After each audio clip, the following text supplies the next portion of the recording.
Hi there, my name's Brittany, and today I'm going to be taking you through a really brief history of classic rock music.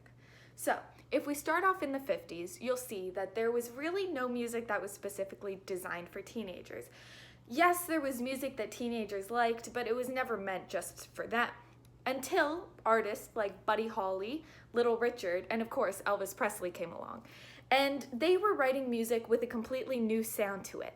It combined blues and soul and country and created a whole new idea for music.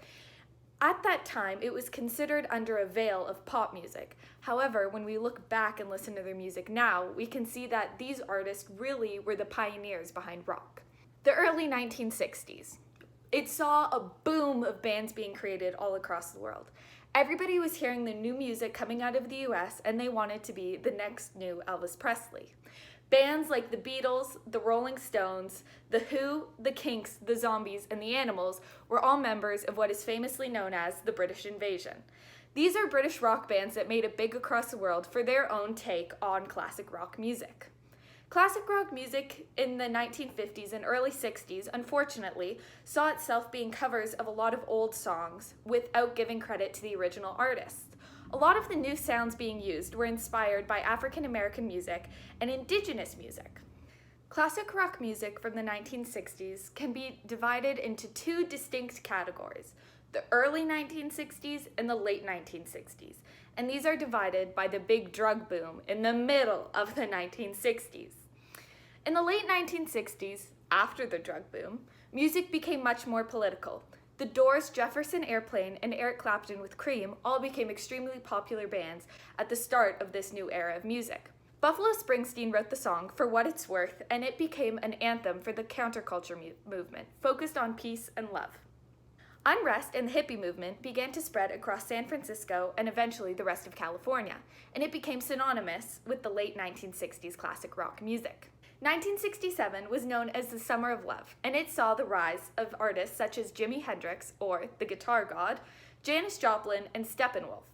Peace and love was a motto in all music and in the counterculture movement. 1969 was a big year for classic rock in the 1960s.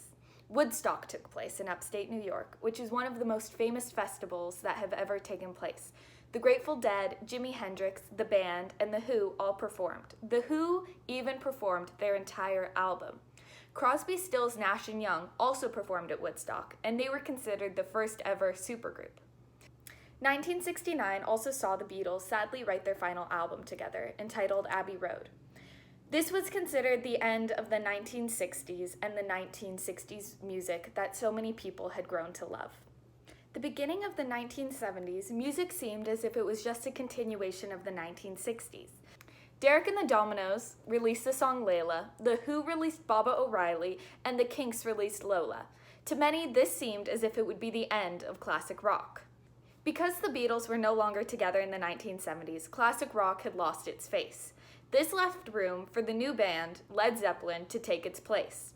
People were tired of all music only trying to send messages of peace and love. Bands started to emerge such as Black Sabbath, Deep Purple, Queen, Bowie, and Blue Oyster Cult. These were all very, very different from the bands that were heard in the 1960s. Subgenres also became very popular. Heavy rock, mostly known for Led Zeppelin, country rock with Rod Stewart, Neil Young, the Allman Brothers, and the Eagles, and of course, East Coast rock with Bruce Springsteen, Billy Joel, and Cheap Trick.